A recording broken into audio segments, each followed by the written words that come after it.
you start the row.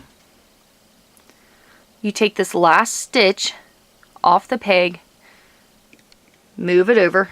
That is your increase. Now you will pull it tight. You don't want to pull it too tight, but you'll pull it tight, wrap the yarn around the front, behind your empty peg, over the next. Now a flat stitch is like this. You can do a flat stitch if you want, or if you're more comfortable, you can do a U-stitch.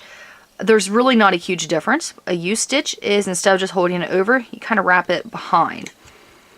It makes it a slightly larger stitch. Either way, pick the one you like, work to the end of the row. I flat stitch all the way to the last peg. Now before we E-wrap, we will go ahead and move the stitch from the last peg over, kind of tighten it up, again not too tight.